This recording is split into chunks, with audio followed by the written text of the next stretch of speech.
All right, Rob, welcome to Competencies Without a Classroom.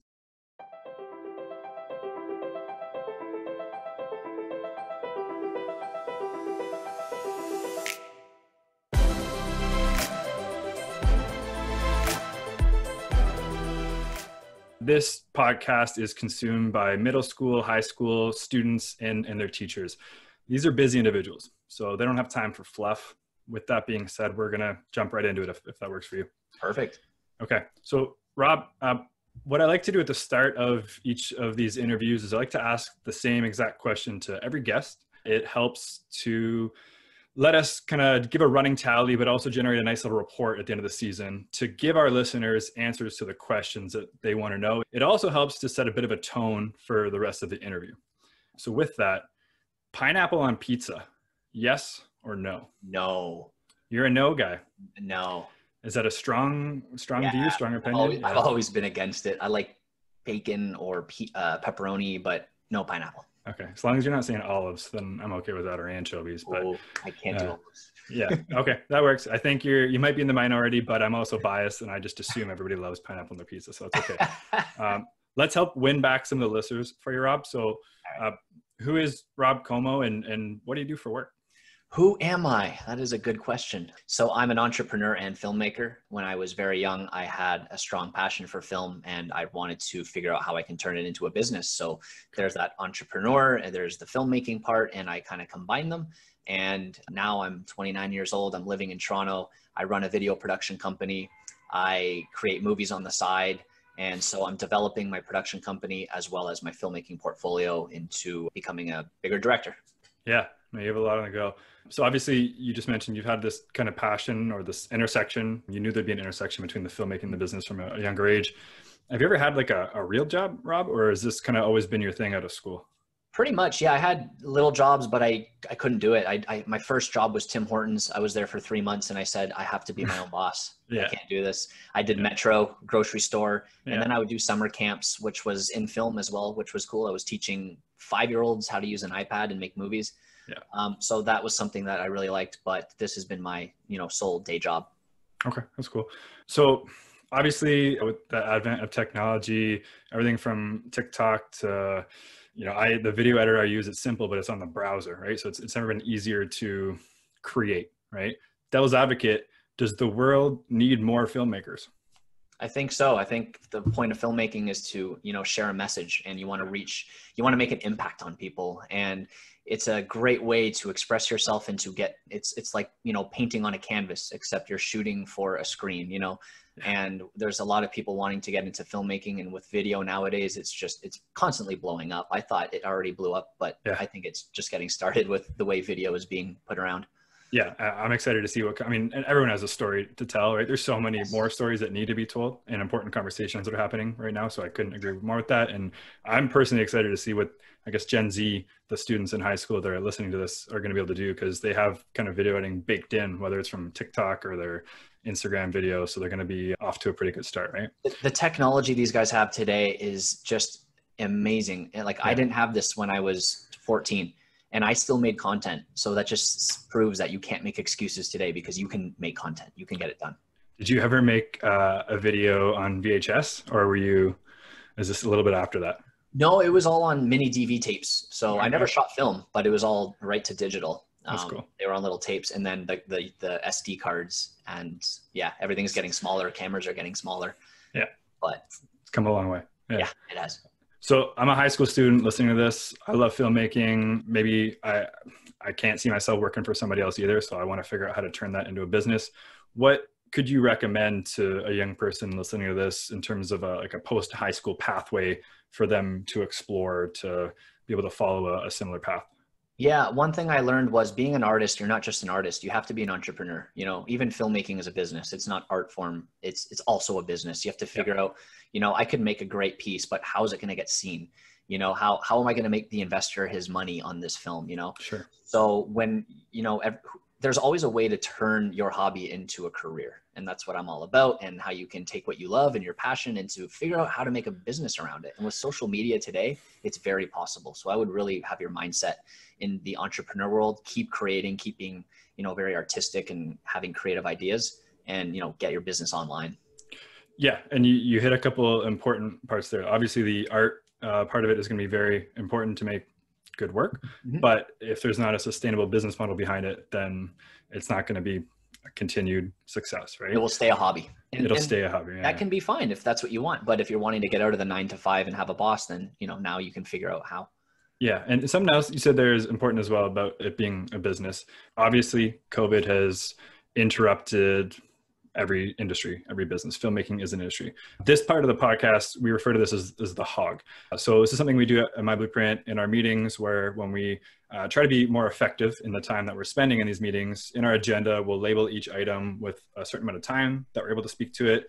And we'll label it with something like it's either an update, a discussion, a decision, or in this case, it's the hog. So it's an opportunity for you to speak a little bit more candidly to something that you're passionate about. And I think you can do a really good job in this case talking about how, as an entrepreneur, you recognize that COVID was going to disrupt your business. So can you speak a little bit to kind of what you did to pivot and the mindset you had around that?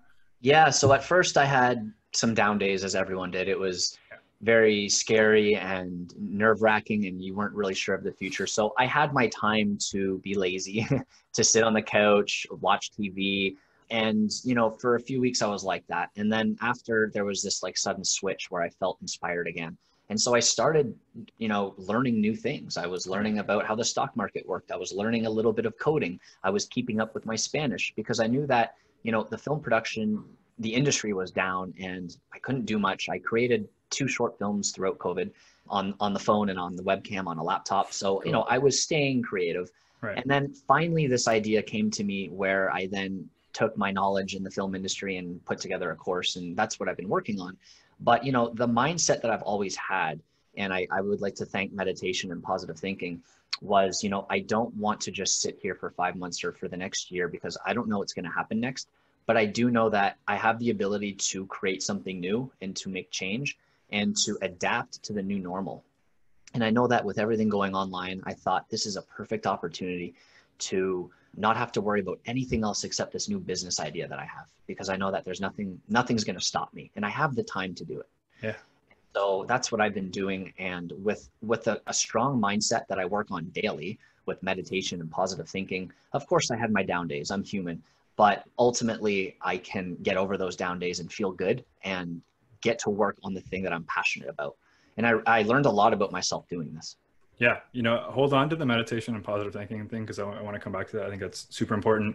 But something else you said there was also huge. Something I love to preach is, and that's not just COVID. There's a lot of things, a lot of bumps in the road that are going to come across in your life. Focus on what you can control.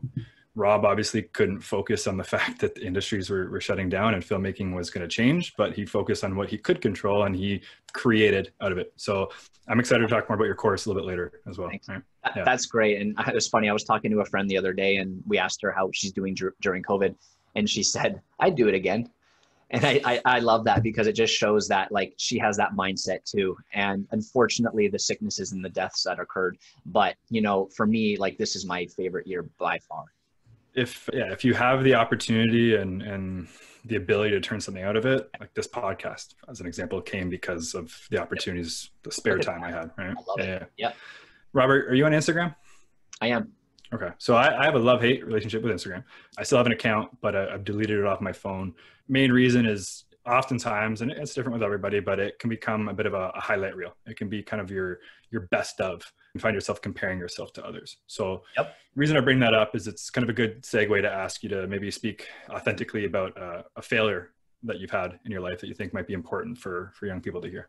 Yeah, and totally. How you overcame that as well would be helpful.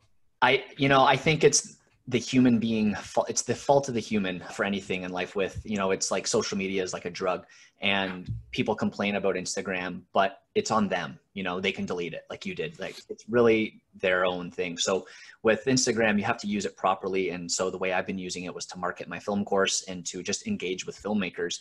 And you're right, people post all the good stuff, but they never post the bad stuff. So about a week ago, I posted a rejection letter that I had. I was looking for film funding for my latest short film on mental health called Unmasking, and got a rejection letter saying, we're not going to fund your movie.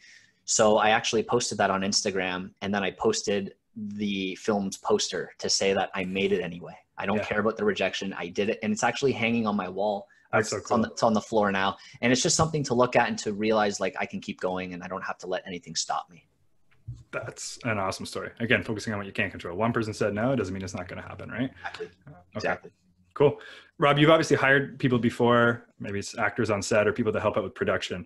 Let's say two people applying for the same role, they have the exact same resume, exact same experience on paper.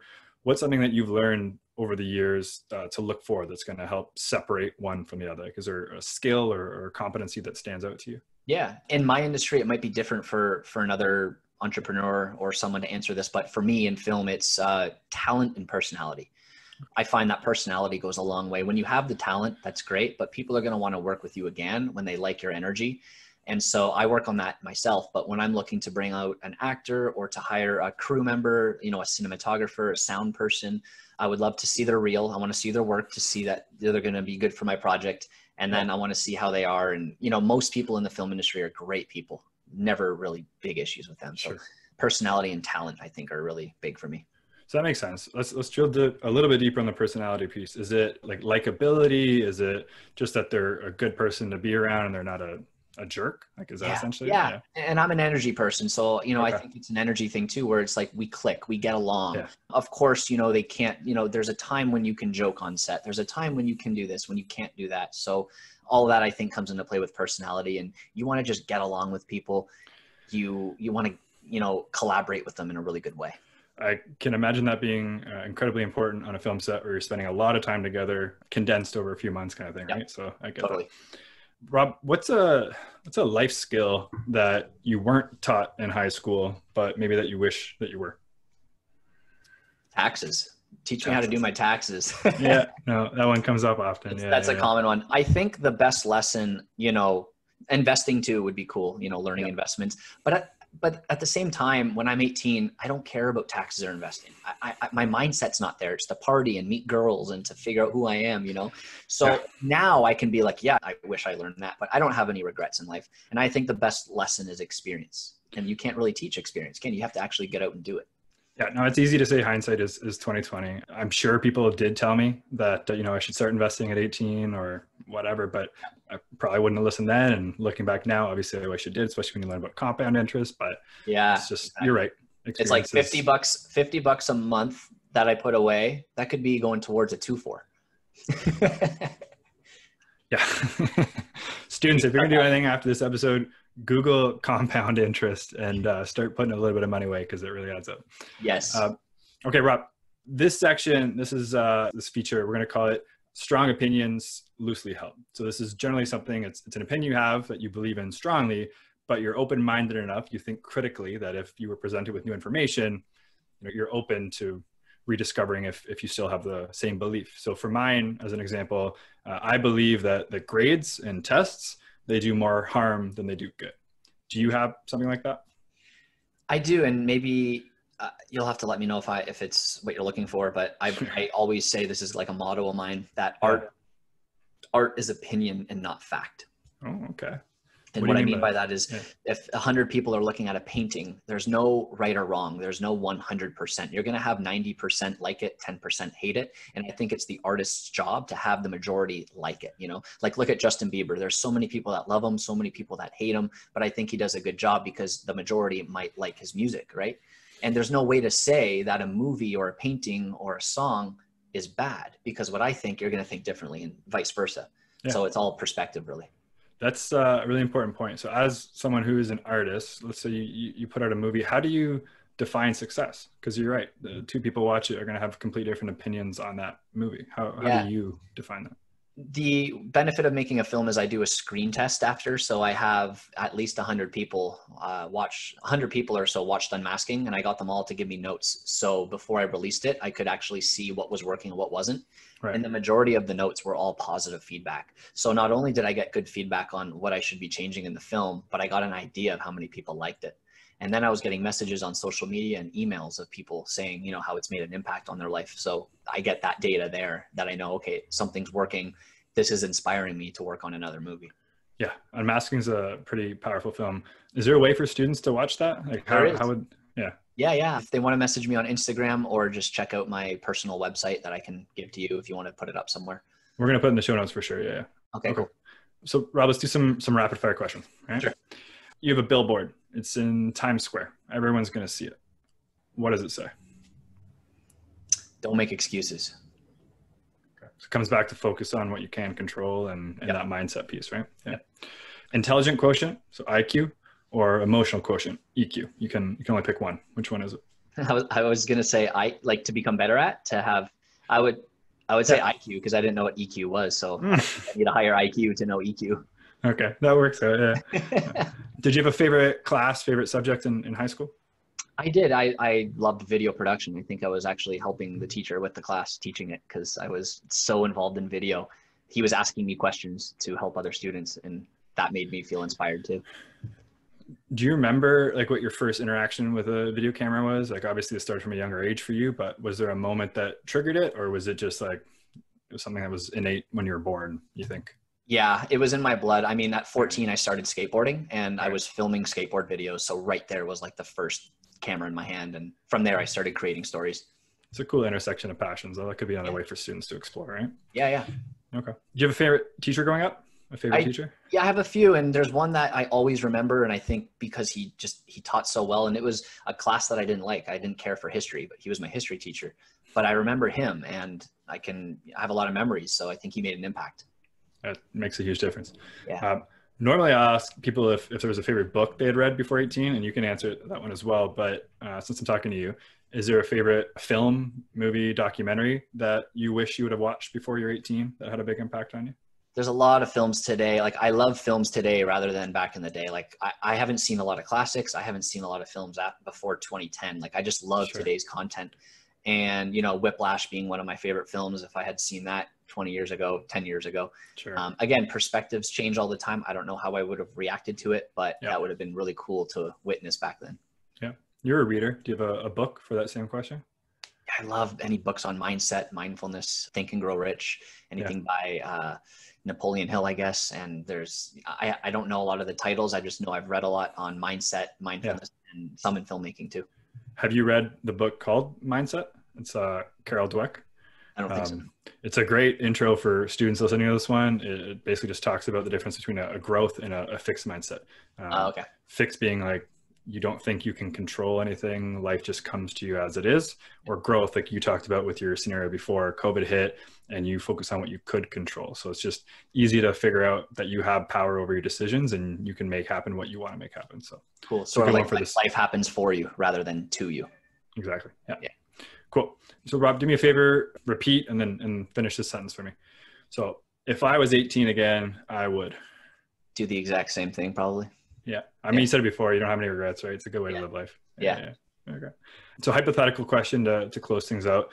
You're superintendent of a school board and you've been tasked with deciding which one competency, soft skill, transferable skill that you need students to display evidence of in their digital portfolio in order to graduate. What is that skill? So in my industry, I really feel like problem solving is something that happens and that we need to know, because on set problems happen. And throughout the whole process of creating a film, you're thrown, like there's hurdles thrown at you and roadblocks. So speed bumps. So I think, you know, figuring out how you can get around them and get creative and with problem solving, that really helps. It's one of my favorite ones, and it kind of ties into it, but I love to talk about resourcefulness. You're not always going to have all the answers or all the money or all the resources. So figuring out creative ways to solve that problem is going to get you pretty far in life. Yeah, right? So true. Yeah. Okay. Any last parting words of wisdom for the future change makers of the world listening to this? No, I mean, change makers are incredible people. We need them. We need, like you said earlier, it would be awesome to have more and more filmmakers telling more stories. There's so many movies out there I haven't seen, and I can't wait to see them, because there's something that's going to change you. There's something that's going to have an impact on you. And whether it's making a movie or starting a new business outside of film industry, thank you. We need those people. And I think COVID has made I think there's going to be a lot of greatness that's come from COVID. A lot of great new startups have probably already have begun, and we're going to be seeing them now moving forward. Yeah. Now's the time to shoot your shot, take that chance. Right. Yeah. So Rob, where can people listening to this learn more about you? Obviously we'll include some links in the show notes, but what do you want them to check out? Yeah, they can check out my website, robcomeaufilm.com. They can check out my Instagram, my Facebook, which is Rob Comeau. Instagram is Rob Comeau Film. And that's mostly where I am. I'm on YouTube as well. I have a YouTube channel on my filmmaking course where I teach filmmaking and, get students going on with that. Okay, we gotta plug the course a little bit. Tell us about this course that you're working on. So during COVID, I had a lot of time to sit down and think about things. And one of the most important things that happened out of it was, I can now take my knowledge and take my experience in film and put it into a course and go online with it and reach an audience around the world. Yeah. And so my course is going to help filmmakers who are just starting out. I teach you how to take your idea to execution step by step. There's about 38 lessons with bonus content, and you're going to know how to take your idea to screen after you've watched it. That's huge. That's everything. Okay. So guys, check out the links, learn about Rob's course, learn about Rob's work, the amazing work he's already done and we'll be creating. Check out Unmasking. That's one you're definitely going to want to watch. Rob, I can't thank you enough for taking the time today and inspiring the students that are listening to this. Have a good one, man.